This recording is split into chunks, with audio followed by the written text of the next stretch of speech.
Issue 276. I first experienced the story in Sonic Super Digest 15. It makes more sense that it's actually this issue and was just reprinting that one. I was wondering why they chunked off this plot progression to a side comic, but I couldn't put anything past them at this point. Based on the title, I'm guessing this is going to be that story I heard about where Rotor reunites with his father and his father's an asshole to him. I mean, it was a no-brainer that he'd confront his father again eventually, but I'm actually not looking forward to that depressing drama.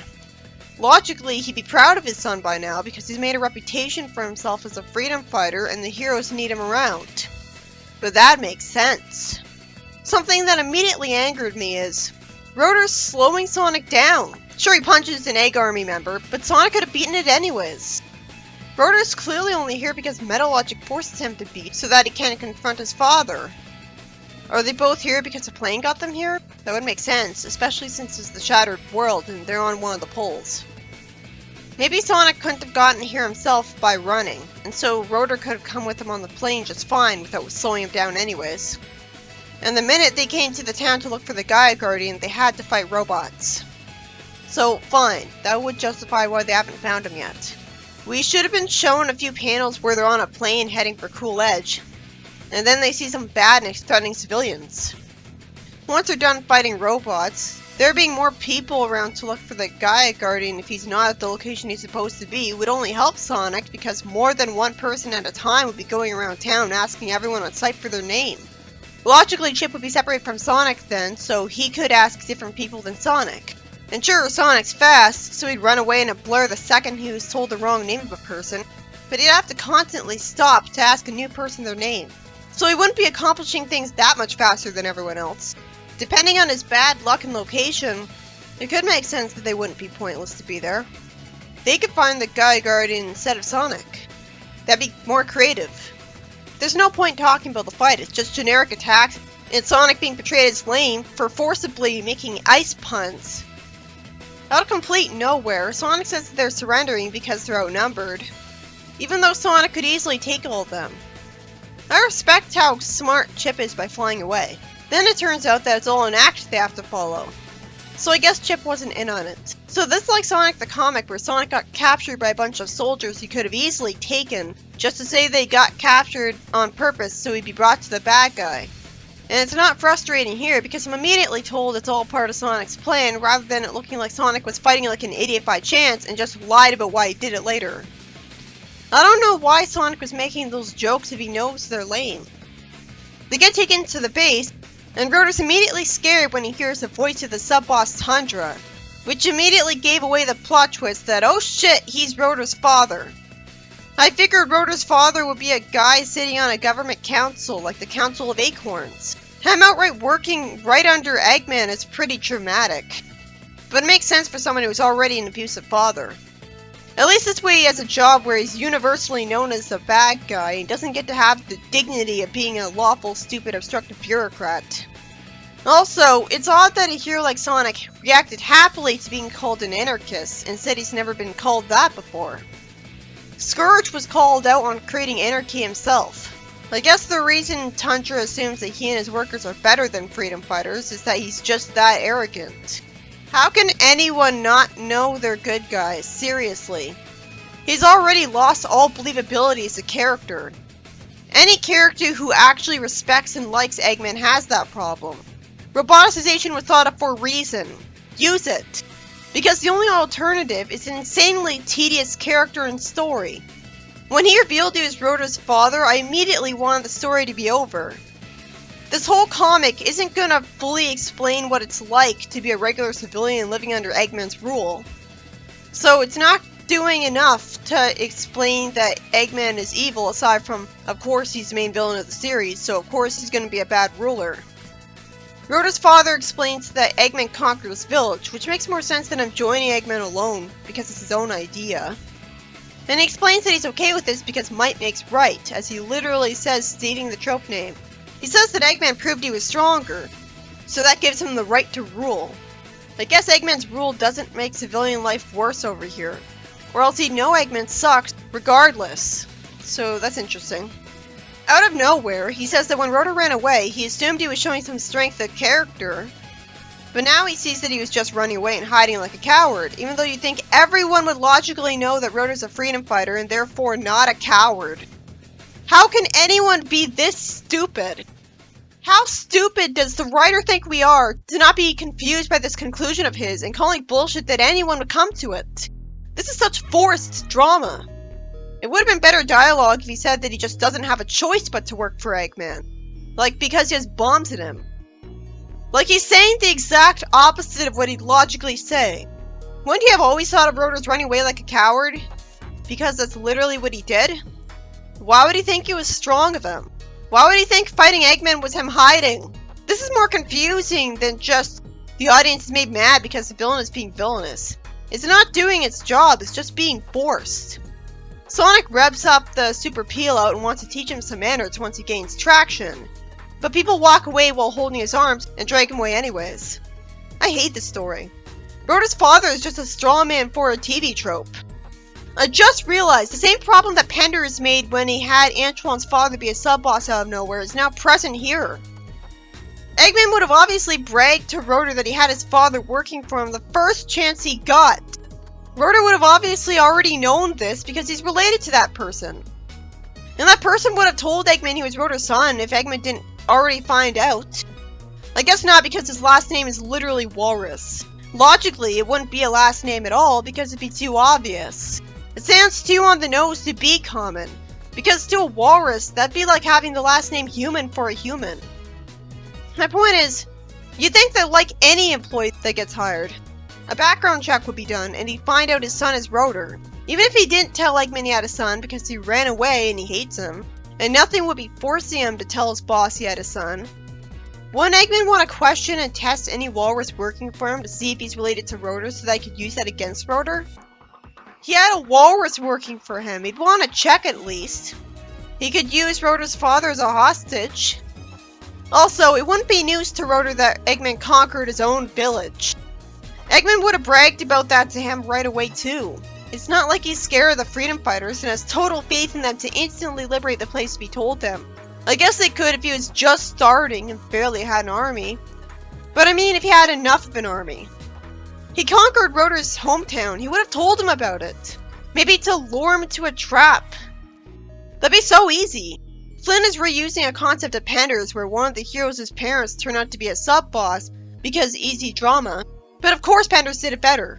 Because he respected SatAM, so he had the sense to have the sub-boss be roboticized. Not a horrible character who's forced to drama personified, ruining every panel he's in. At least if he's roboticized, you don't hate the character because you know it's not his fault.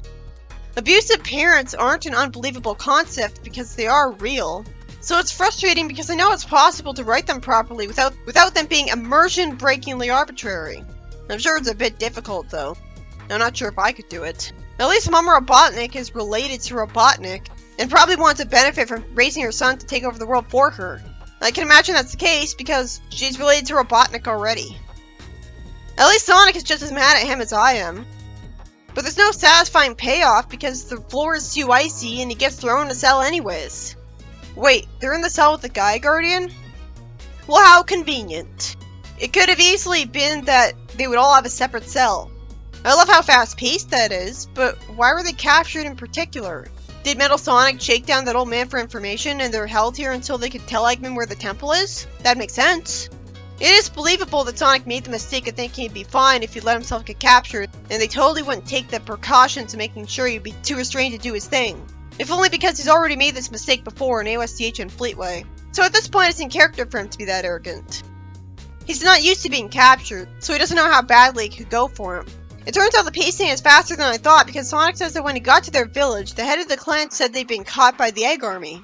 So we didn't see him talk to the head of the clan, but he did anyways. The writer at least had the good sense to leave that to dialogue being referenced after the fact. And we didn't start out the story needing to know this and not knowing it. If this was Unleashed, you would have had to see Sonic talk to the chief of the clan first. It does make me feel like I'm missing out on some of the story though, which makes me a bit detached from this. Oh, and then there's character to them because just like in the game, they're a bickering married couple. Basically, there's a good explanation for why they were captured. She went out at night because she had to pick up the slack since he wasn't doing his duty protecting the village and patrolling, because he was smart enough to think he couldn't fight the monsters in army. After all, he's just one person, and I don't see a ray gun on him. Instead, she's unfair to him, expecting way too much of him. Somehow, Rotor never knew his father was a monster before, even though he's his abusive parent.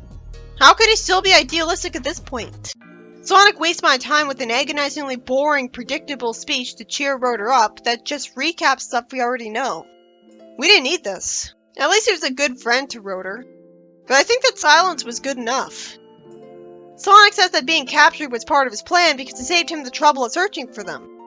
I'm just wondering why an entire page was wasted on this drama that could have easily not been the case, because Tundra could have been anybody, and Rotor's reaction to him earlier was enough.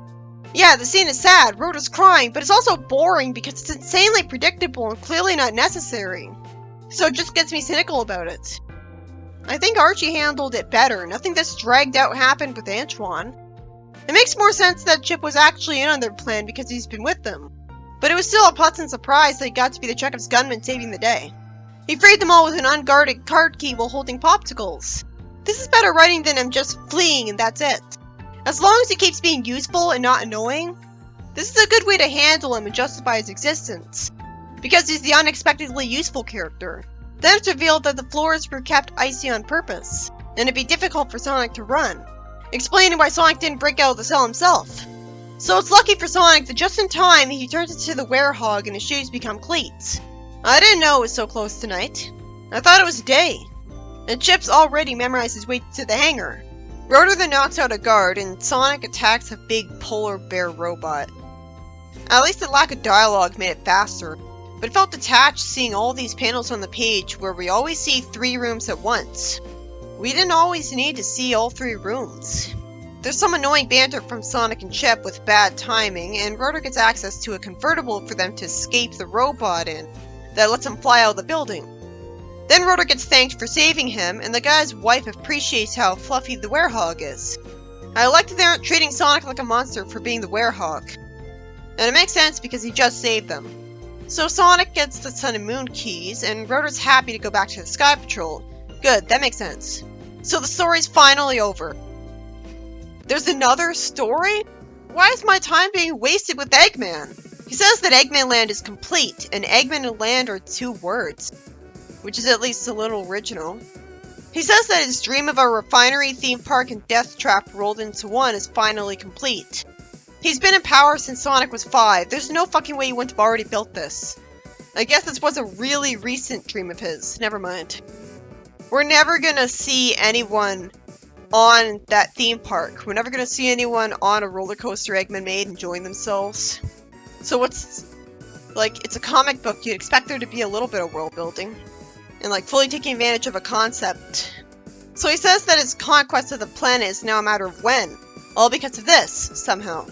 What makes him think he's got an advantage?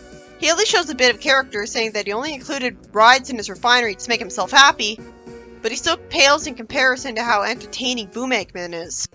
He says that it's already begun drawing in the dark guy energy from around the world, and he wants it all to supercharge his death egg to make it unstoppable. Again, what would that change? What difference does it make that it never has to get refueled? It's always in the sky anyways. Orbot says out of nowhere that his prison trap rocket went off course and he lost his emerald. Huh? Normally, you imagine the death egg to be in space. It wasn't Sonic 2 after all. So, wouldn't he never need to refuel it because it'd always be floating in space in orbit with the planet? That's his own fault. I guess the point of this scene is to build suspense, but we know he has to lose in the end, so we didn't need to know what he wanted to use the energy for. We only needed to know that he lost an emerald and why. Why did it go off course? This feels like it's pushing the reset button and undoing its victory getting an emerald. But it's not satisfying since we don't even see how he lost it. Eggman also reveals that his army has already secured some of the Gaia temples. Again, we would have found this out without this scene. Orbot reveals that Eggman hasn't devised a way to make it past the doors that secure the Emerald Pedestal part of the Gaia temples in a way that doesn't risk destroying the temples themselves. Tanks and ray guns would do that just fine. How stupid do you think I am? Eggman is more capable than this. He's got all sorts of technology. But somehow this is established because the writer wrote himself into a corner. As Orbot says that destroying the Gaia temples would ruin Eggman's chance of controlling them. But why would he want to control them? There's no indication that he knows about the existence of the Gaia Colossus. And he could just make a mecha, and it would be effectively just as effective, without needing to go through all this trouble. He never wants a planet to get put back together because he'll lose that dark Gaia energy. So even having Orbot say that the temples could be destroyed by him just reveals a giant plot hole that completely destroyed the believability of Eggman not doing this the second he'd find out where a Gaia temple is. I don't know why he'd want to control them. So he wouldn't want that. He'd just destroy them all with missiles. It could have continued to work as a story arc if his side never found out where any of the temples were. Which would have been believable because I found it very arbitrary that Metal Sonic ever found out that the Apatow Gaia Guardian was that in the first place. Eggman asked if he originally programmed Orbot to be sassy, and Orbot says that Eggman works best in a competitive environment, which is true. And his laziness is to give Eggman a sense of superiority. Since when has Orbot ever been lazy? Even once. That's it, the Boom comic was better than this. At least its only problem was fourth wall breaking and puns. Not frustrating characters and forced story arcs. Eggman says that he's got this nagging feeling that he had something to use on the Lost Hex, but it's not showing up in his inventory files. And he wonders if something didn't reset correctly when Sigma was shot undoing the crossover. Why would that be the case? It's already bonkers that he remembers anything about it, when it never happened. Eggman's told by Orbot, right before he's about to give up on Metal Sonic, that they just found him. Well, how convenient. Makes sense, but to happen right now of all times is so fiction-y. Would have actually not felt forced if Orbot said he found him without Eggman mentioning Metal Sonic first.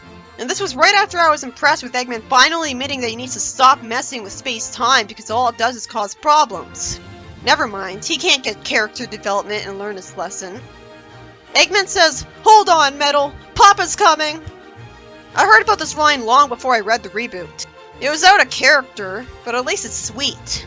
It's long overdue. Suddenly, it turns out Eggman has an experimental Genesis portal maker. But since Boom Eggman had one too, and Archie Robotnik also had a way to zone hop, and even had a portal to the special zone, and so did Fleetway Robotnik, this makes sense when you think about it. And since Eggman did want to take advantage of the Genesis portals for himself earlier, this was actually foreshadowed. It makes more sense that he'd make a portal maker so he could go home whenever he wants. Orbot says that he doesn't know where this portal connects to. And Eggman ignores Orbot's common sense advice to at least send a robot in there, and decides to put himself at risk, lampshading that he's been sitting around for too long doing nothing. See, maybe this kind of idiocy is why I was surprised that he had this machine. I guess since the machine was just made as an experiment, it makes sense that they can't scout out new coordinates with it yet. But Boom Eggman's machine could do that just fine, couldn't it? They could pick a specific dimension just fine. And I'm sure Archie Robotnik could do that too, because he made it to the reverse universe on purpose. Eggman's been ruling since Sonic was 5. But now I'm glad Eggman's been saying it's more pragmatic to focus on this one world he's already on, because he hasn't conquered all of it yet. He had no reason to focus on any other worlds before there were freedom fighters for him to want to get a break from another world. But still, right now, it'd be even more pragmatic to focus on a world that doesn't have known heroes fighting him in it. It'd be smarter to give up. So it should have had this machine a long time ago. Maybe this is why Eggman Nega keeps zone hopping. He's trying to make sure every universe he can find this way is run how he wants, even if he can't stay in all of them himself. He probably leaves robot sub-bosses to run it how he wants. And the reason he's the only Eggman known for that is probably that he was the most competent one of them all. Maybe he already took over his whole world, so he had the time to go conquer others, like Enerjack Knuckles. Then he goes to a distant abyss zone which has floating boulders in it, and out of nowhere he gets threatened by monsters, somehow surviving in this void, with no apparent food. This is the Zone of Silence, but with a serpent. Well, that's interesting at least. Kinda, there's barely anything here. Eggman thinks that Metal Sonic can't respond because he spent all his energy looking for a way back. So, did the undoing of the crossover undo Metal Sonic falling through a portal and getting to the unified Mobius, and so now he's still here? Why? If he's still here, and not Mega Man's world like I was just told, It should have been just explained that was a different Metal Sonic. I guess Worlds Unite had him go through a Genesis portal to get from here to Mega Man's world, but why would that not happen just because Worlds Unite was undone? I'm glad the story is being like this, with Eggman being in a strange new universe and threatened by a strange new monster. It's interesting, because it's not realistic. Eggman's impressed with the monster for getting the drop on him, and then threatens it with his Eggmobile fists. Of course it wasn't that easy, but at least this punishes him for being a jerk. But the art's not even doing a good job showing why he's struggling. Wouldn't he simply hit it? He says he needs a hand out here, and he says, "Not what I meant," when the monster bites the hand off. I like that. Finally, Metal Sonic notices Eggman when he was near him all along. I guess he just woke up. And he rewrote the last of his power to the burst shield generator to hit the monster that exists for no reason, and passes out. Eggman's actually smart enough to retreat while carrying Metal Sonic, and he says to close the portal, as the writer actually thought that logically the monster might go after him. Eggman has Metal Sonic recharged after saying a good villain line that makes him feel like taking over a nation. Then there's a pleasant surprise because some wizards show up from nowhere. I didn't see them come in through the portal. I guess they did and we didn't get to see it. Maybe they're invisible. Anyways, they're Walter and Wendy Naugus, troll wizards. So they're X's parents? They better be. That help explain why he's evil. It'd be worthless otherwise. But honestly, this is a brilliant idea. I'd much rather see these characters. I'm really glad they're wizards and not unlikable, confusing soldiers that want to work for Eggman, which is probably the worst kind of character in all of Sonic because it's so fundamentally stupid. It's easy to forget that this is Ixis because he's called Walter, not Ixis, or even Wally. And one of them has a Master Emerald Shard. Wendy's told she can call on her puppets now, and she tells her witch carters that there's work to do. Wendy's last name is Witchcart, not Naugus. But this is better, and more realistic. She didn't need a shitty redesign. The first story was by Flynn, where Sonic gets the Sun and Moon keys of Lost Gun 1 story after rescuing the Gaia Guardian from an ice prison when they were captured at night. All thanks to Chip, who was the unexpected Chekhov's gunman freeing them all from a cell with a card key after the heroes intentionally got captured to find the Guardian. All of this would make a great story, especially since it moves the overall arc along. But what ruins the fun of the story is that Rotor's father is here. It just has to be the sub-boss. Maybe the reason I didn't assume Tantra was his father right away was because it would be too obvious, because he's a walrus, and was already evil by being his abusive father. But it's better writing to have him in undignified villain positions so everyone in the story and world hates him instead of him being elected to be on a council. But I really hated that dragged out miserable page where he was mean to Rotor, not for fighting Eggman when he likes him because he's strong, but because he somehow thinks Rotor's a coward who was hiding when he came here in the first place to spite Eggman. What kind of logic is that? That sucked. It would be better writing if he made it clear that he was only working for Eggman because he was forced into it and wasn't happy about it. That would cause drama too, but not like this, in a way that ruins your impression of the story every time you remember it, because this is the only memorable part. It was so easy for Sonic to escape. And there's no payoff to Sonic hating him because we didn't even get to see him attack him. There was no slapstick against him at all. At least it made sense that I was really inconvenienced by the icy floors, giving him no traction to run. The final story, by Flynn, starts out with a redundant villain scene for Eggman, which only serves to reveal a huge plot hole, making the entire rest of the reboot completely ridiculous. Eggman would destroy all of the Gaia temples. Why would he want to control them when they only exist to make it possible that he'd lose access to dark Gaia energy? Anyways, I love that I was reminded of the Zone of Silence as Eggman flies his Eggmobile into another universe, and suddenly has to fight a monster in outer space. I don't know how that monster can breathe, but I guess it's really magical. Maybe it's actually a robot. So Metal Sonic saves him with the last of his energy, so he can get saved himself. I like that Eggman referred to himself as Metal Sonic's father, even if that's out of character at this point. It was all worth it when I saw Wendy Witchcart and a many of hers escape the not Zone of Silence. I guess that's where they were from. It really should have been shown off better how they escaped, because how'd they get into the base without anyone noticing?